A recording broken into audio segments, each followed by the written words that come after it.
It's another wonderful day on the program, Woman to Woman. At this Sawage, your total woman.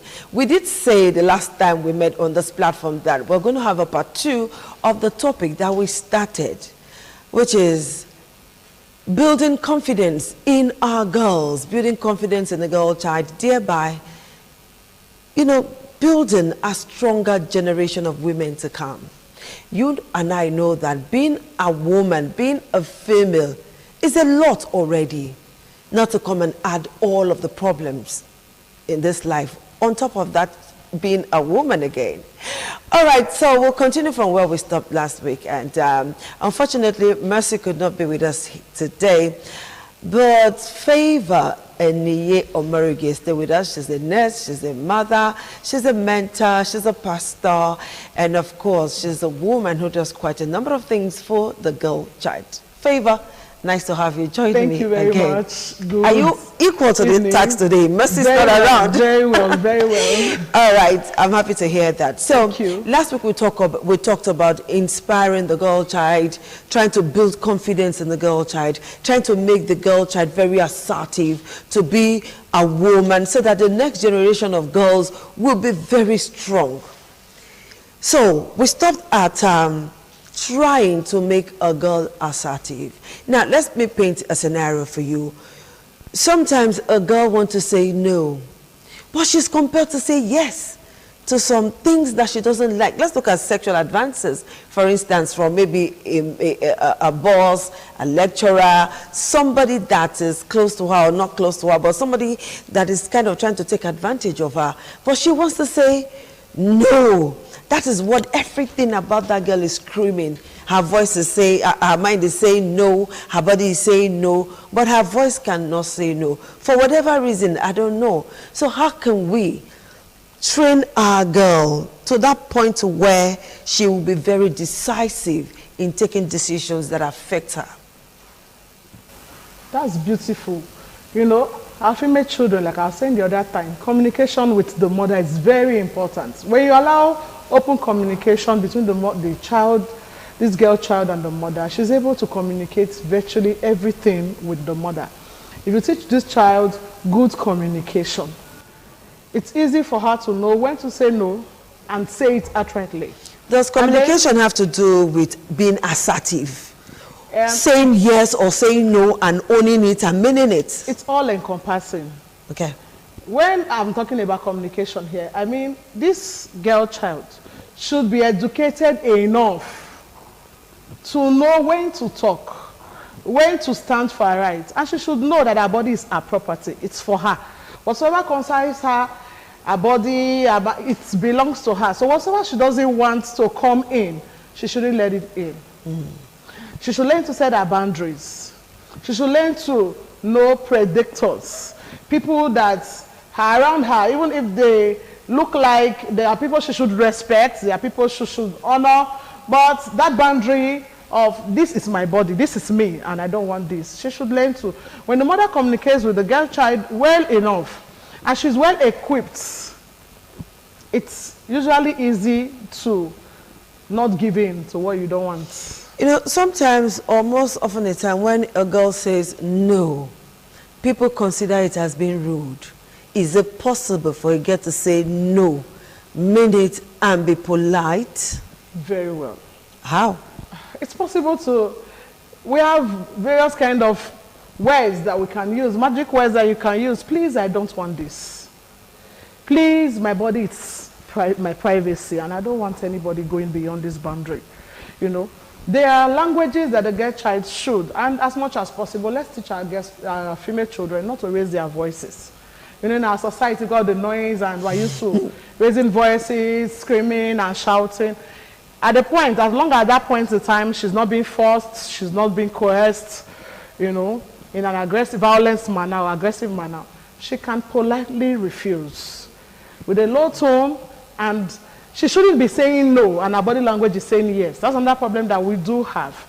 Our female children can be saying, I don't want it, but you're saying, leave me now, leave me, you know. You're already giving a go ahead with your body language, but if she's saying no, her body language should vibrate no, all right? The whole of her system should say no. You know, from experience, from what I have seen by myself as a young girl growing up to this stage, and from what girls have related with me about, I've come to realize that being polite is not always the best thing for a girl to do, because when you say no, please I don't want this, please I don't want that, some persons will say no. You know like the Yes. what people talk about on the street. She's saying no. She's pretending. She's pretending. Yes. She's actually saying yes. You know, I've come to realize that say please stop it does not usually work. She'll walk away. I'm not an advocate of violence, but there are times where you need to No, you teach the girl. there are times where you need to be a little bit on that side that you don't want girls to be, maybe to raise their voice or something. A girl should raise her voice, otherwise that person who is trying to take advantage of that girl will not understand. Somehow. Because you're saying no, and your voice is so low. Your voice is not firm. Okay. Naturally, we have small voice.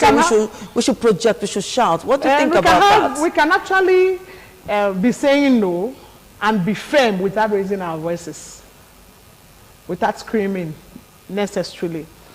But again, when an environment is not comfortable for you, the girl child should walk away. Take a walk. Flee. Look for any available avenue to leave that place, or look for another person, you know, around that environment that you can, you know, stylishly move to, that more or less like a safe haven for you at that point in time, rather than staying around that particular person that is not comfortable. That is toxic to you. In the school environment, we encourage females that are being harassed. There are some persons in that same faculty, in that same department, there are some persons that don't, you know, that are not party to things like that. Identify people like that and then walk up to them. They can come to their head, really. And when a girl child tells her mom in the house, Mom, this particular person, I don't like the advances it's making towards me, the parents can come in. Rather than, peradventure, she raises her voice and the other person raises his voice higher and creates an impression. Really, I think I had an experience like that as a younger nurse. Yes, I was in a consulting room with a doctor, you know, and somehow the doctor just got pissed off. He had made advances before and I didn't give in and all of that. But that day, I also consult with him and he got pissed off and I just looked at him. He was screaming, he was just raising his voice. Because the only thing I did at that time was just to walk away.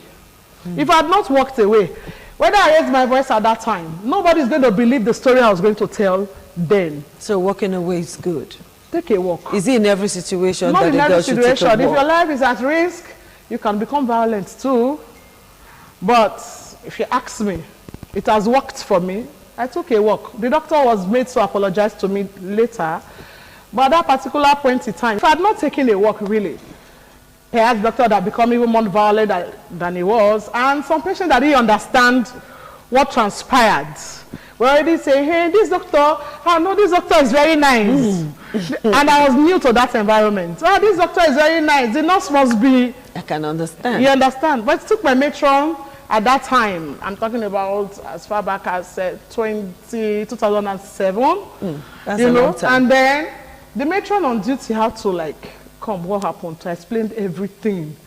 She said, okay, now I understand. I was wondering.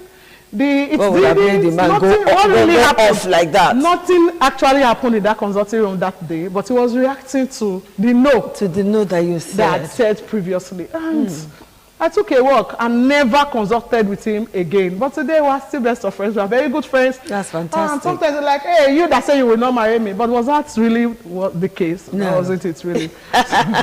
Okay, let me paint another scenario. Okay. You know that there are times girls will do some things and they will say, I didn't want to do it, it was my friend that forced me. These are girls that are supposed to be well trained, well raised, with everything in place. But then when they now go outside the environment they are used to, you find them falling victim of their own folly. And the next thing is, my friend pushed me. I didn't want to. My friend said, how can girls overcome all of that? Because even as we speak, it is still happening. My friend pushed me. You get it? Particularly when it comes to this issue of drug use. A lot of girls are into drug use. In fact, for some of them, it is a competition. And there are some that do not want to do it. But at the end of the day, how did you come about this? My friend pushed me. My boyfriend pushed me. You know, how do we get our girls to grow past that stage, you know? You know, one of the ways we can get our female children go past this stage is let's expose them. Let's expose them to digital information. Monitor them closely and show them some of these things and the disadvantages that comes with being involved in them. When this girl child knows very well, and then give them scenarios, can you just open your eyes and take a knife and stab yourself? And like, how will I stab myself? You know, when you give them examples like that, and you tell this girl child, that's what you do.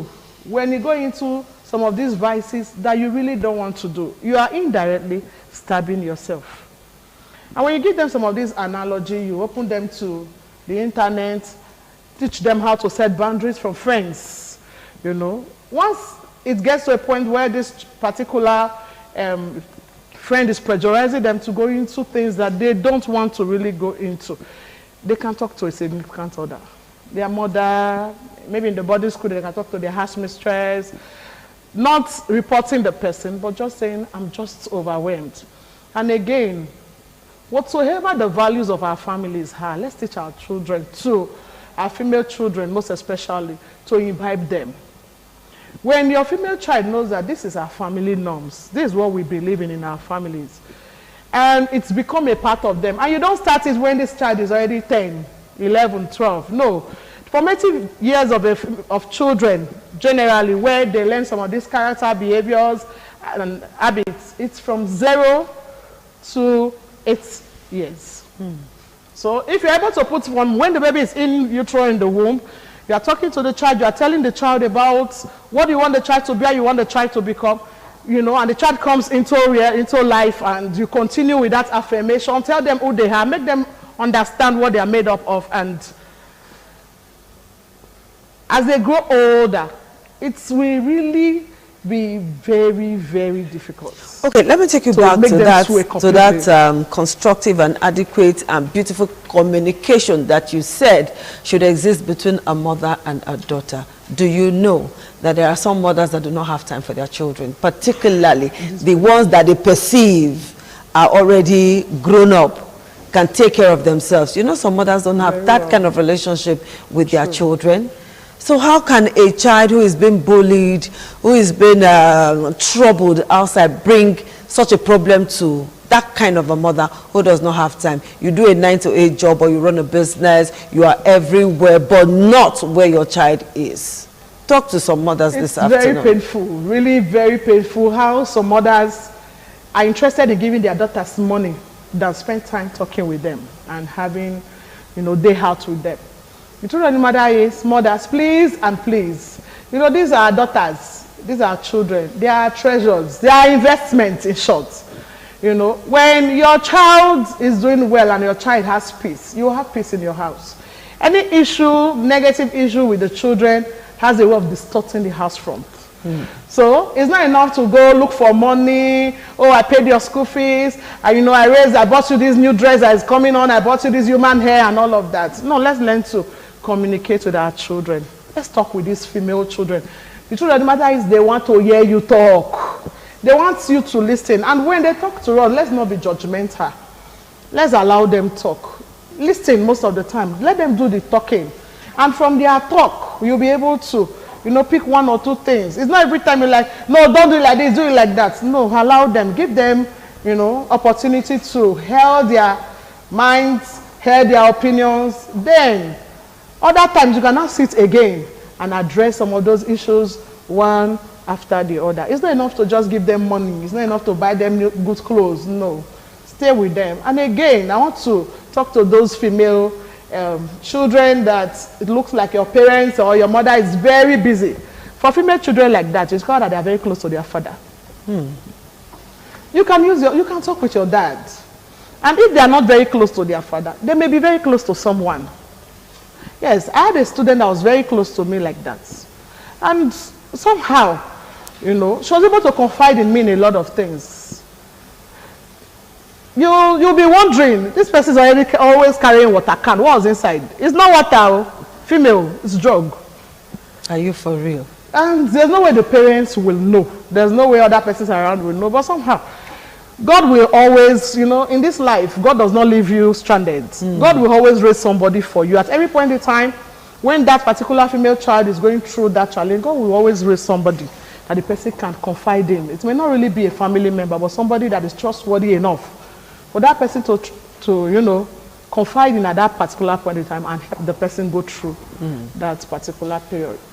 All right, I know there are some mothers that will not be able to tell their children, their female children, I want you to grow up and become like me. There are some mothers who will not dare say it because those mothers are nowhere to be found. Absolute nowhere. Now, how do we bring that girl to consciousness of the things that are going on around her, of the pressure of society, particularly this issue of sex slavery, sex trafficking? Do you know that some mothers aid and abet. Exactly. Fathers do, but the ratio of the number of fathers that aid and abet their children is not as much as the mothers. It's not as if they don't know what that girl is going to do. It's not as if they don't know the pains she's going to come down with. It's not as if they don't know the dangers. But would I say, because of societal norms, we live in a society that celebrates money, regardless of how that money comes about. And you see this woman knowing fully well that this girl's life is going to be endangered. They still push their daughter. You not see that person. You not see that person. I don't born you. Now time for you to take care of me. You are now reversing roles. Your 16-year-old girl, your 15-year-old girl is now becoming the master of the house, and such a child cannot be talked to, cannot be advised. So how do we get mothers to know that, madam, this thing you are doing will not benefit this girl, and in the long run, you, the mother, will suffer for it? There's something we call behavioral change model. You know, it has to do with persuading, educating, and encouraging people to, you know, imbibe new and positive characters and habits, especially as it relates to their health. So this behavioral change model, if we put it in, and it still has to do with information, let's get them informed. Okay. Let's bring them, let's have forums where mothers can come together, talk to themselves, not just mothers and their children, mothers to mothers, talking to themselves. You know, when a mother tells you this is how I was able to overcome this challenge, the other mother is able to learn from that and then use it for our children. Okay, anyway, let's take this very short break now. When we come back, we'll round up.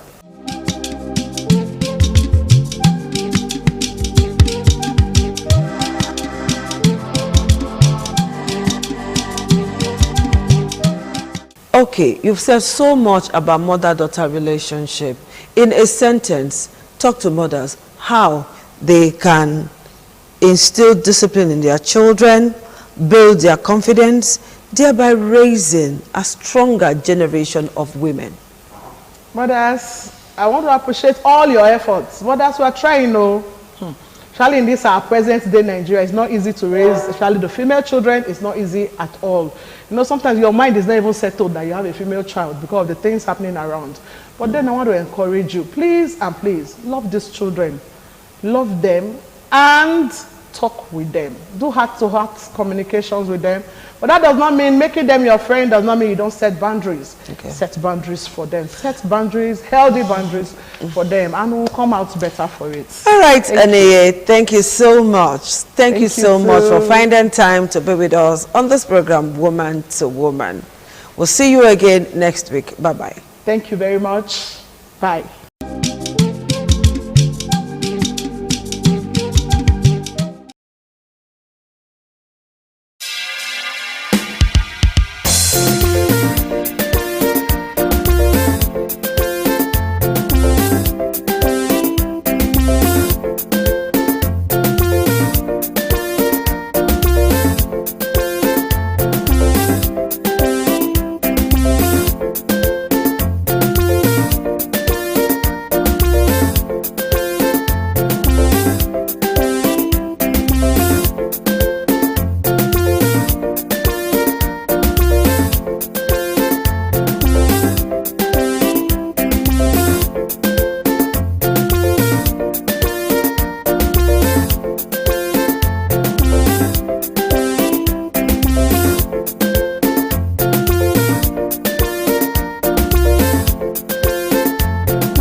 ITV, certainly the best.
Thank you very much for joining us on the program, Healthy Living. What is the kidney? The kidney is an excretory organ in the body, which is for metabolism. Tuberculosis affects many organs in the body, but the common ones it usually affects is the lungs. Epilepsy is a neurological problem. Okay. It is an injury in the brain which causes someone to begin to convulse, to go into fits. It is curable, but the cure is a long-term thing. If you eat well and avoid those risk factors that will make your immunity to be down, then the risk of contracting tuberculosis will be reduced. If you're healthy, then you're wealthy.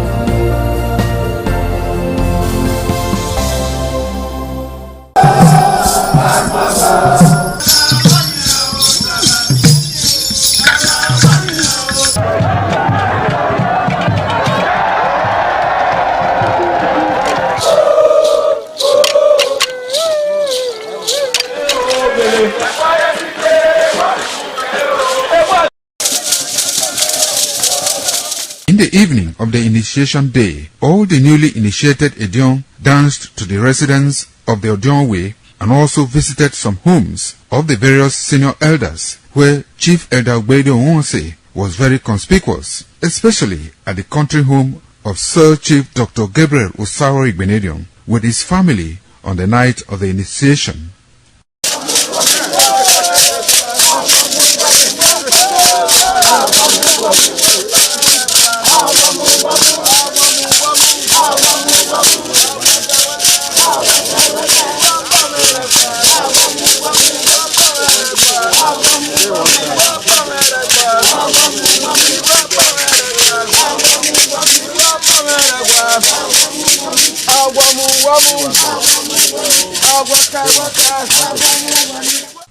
On the following morning, as part of the rite to be performed by the newly initiated Edion in Okada town, the initiates, led by Chief Elder Ogbeide Onwonse, visited the Esama of Benin, Sir Chief Dr. Gabriel Osawo Igbenedion, at his Okada country home residence to pay homage and appreciate him for all he has done in the development of the community, which has placed Okada in world map. They also thanked him for his role in the success of their ceremony. They commended the Esama of Benin as a custodian of Benin cultural heritage and for revitalizing the age-long tradition of the age-grade ceremony.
No.